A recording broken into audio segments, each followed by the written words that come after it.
ഹരേ കൃഷ്ണ. എല്ലാവർക്കും കൗസ്തുഭം വെജ് ഫുഡ്സിലേക്ക് സ്വാഗതം. ഇന്ന് നമ്മൾ വളരെ സ്വാദിഷ്ടമായ ഒരു ടൊമാറ്റോ സൂപ്പാണ് കാണിക്കുന്നത്. ഇതൊരു ഏകാദശി സ്പെഷ്യൽ ടൊമാറ്റോ സൂപ്പാണ്. ഏകാദശി ദിവസം നമുക്കിത് ഒരു നേരത്തെ ഭക്ഷണമായിട്ടോ അതല്ലെങ്കിൽ നമ്മുടെ ഭക്ഷണങ്ങളുടെ കൂട്ടത്തിൽ ഇത് ഉൾപ്പെടുത്തുകയോ ചെയ്യാം. അതിനായിട്ട് നമുക്ക് എത്രയാണോ സൂപ്പ് ആവശ്യമുള്ളത് അതനുസരിച്ചിട്ടുള്ള തക്കാളി എടുക്കുക. ഞാനിപ്പോൾ ഇവിടെ ചെറിയ 3 തക്കാളിയാണ് എടുത്തിരിക്കുന്നത്. അതിൻ്റെ കാൽഭാഗം, എത്ര തക്കാളിയാണോ എടുക്കുന്നത് അതിൻ്റെ കാൽഭാഗം ഉരുളൻകിഴങ്ങ് എടുക്കുക. ചെറിയ ഒരു ഉരുളൻകിഴങ്ങാണ് എടുത്തിരിക്കുന്നത്. അതെല്ലാം കൂടെ ഒരു കുക്കറിലാക്കി ആവശ്യത്തിന് വെള്ളം ഒഴിച്ച് വേവിച്ചു. ഇപ്പോൾ ഇതേ തക്കാളിയൊക്കെ നന്നായിട്ട് വെന്തിട്ടുണ്ട്, ഉരുളൻകിഴങ്ങും വെന്തിട്ടുണ്ട്. അതിനുശേഷം ഇത് തണുത്തതിന് ശേഷം മിക്സിയിലിട്ട് നന്നായിട്ട് അരച്ചിട്ട് അത് ഒരു അരിപ്പയിലൂടെ അരിച്ചെടുത്തു. അതിനുശേഷം ഇതൊരു പാത്രത്തിലേക്ക് മാറ്റി അതിലേക്ക് നമുക്ക് ആവശ്യമുള്ള വെള്ളവും ചേർത്ത് ഇനി ഇത് നന്നായിട്ട് തിളപ്പിക്കണം.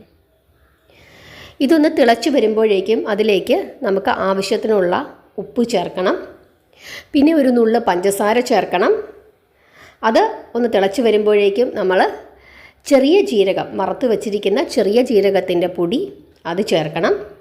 അതിനുശേഷം ഇത് നന്നായിട്ട് തിളക്കട്ടെ.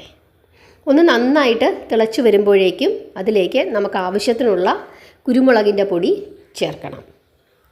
അതിനുശേഷം ഈ സൂപ്പ് നന്നായിട്ട് തിളച്ച് നമുക്ക് ആവശ്യത്തിനുള്ള കൺസിസ്റ്റൻസിയിലേക്ക് മാറണം.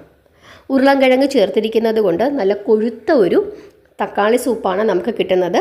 എപ്പോഴും ശ്രദ്ധിക്കേണ്ടുന്ന കാര്യം, എത്ര തക്കാളിയാണോ നമ്മൾ എടുക്കുന്നത് അതിൻ്റെ കാൽ ഭാഗമാണ് ഉരുളൻകിഴങ്ങ് എടുക്കേണ്ടത്. അങ്ങനെ ഇപ്പോൾ ഈ സൂപ്പ് നന്നായിട്ട് തിളച്ച് കുറുകി നല്ല ഒരു കൺസിസ്റ്റൻസിയിലേക്ക് മാറുന്നുണ്ട്. നമുക്ക് എത്രയാണോ വേണ്ടത് അതനുസരിച്ചിട്ട് നമ്മൾ തിളപ്പിച്ച് ആ സൂപ്പിൻ്റെ കൺസിസ്റ്റൻസി നമ്മുടെ ആവശ്യത്തിനനുസരിച്ച് മാറ്റിയെടുക്കണം. അതിനുശേഷം നമുക്കൊരു തുളസിയില ചേർത്ത് ഭഗവാന് നൈവേദ്യമായിട്ട് സമർപ്പിച്ചതിന് ശേഷം ഇതൊരു ഏകാദശി ഭക്ഷണമായിട്ടോ അതല്ലെങ്കിൽ മറ്റ് ഏകാദശി ഭക്ഷണങ്ങളുടെ കൂട്ടത്തിൽ ഒരു സൂപ്പായിട്ടോ നമുക്ക് ഉപയോഗിക്കാവുന്നതാണ്. ഏകാദശി ദിവസം മാത്രമല്ല, നമ്മളൊരു ഡയറ്റ് നോക്കുന്ന സമയത്തൊക്കെ ഇതേ രീതിയിൽ നമുക്ക് ഉപയോഗിക്കാവുന്നതാണ്. ഈ തക്കാളി സൂപ്പിന് നല്ല രുചിയാണ്. അത് 100% ഉറപ്പാണ്. എല്ലാവർക്കും തന്നെ ഇഷ്ടപ്പെടും. ഒരുപാട് വൈറ്റമിൻസൊക്കെ ഉള്ളതാണ് തക്കാളി എന്ന് പറയുന്നത്. നമ്മൾ ഇതിനകത്ത് മറ്റ് കോൺഫ്ലവറോ അങ്ങനത്തെ സാധനങ്ങളൊന്നും തന്നെ ചേർത്തിട്ടില്ല. അതുകൊണ്ട് തന്നെ വളരെ ആരോഗ്യദായകവുമാണ്. ഇതേ രീതിയിൽ നിങ്ങളൊന്ന് ഉണ്ടാക്കി നോക്കിയിട്ട് അഭിപ്രായം പറയണം.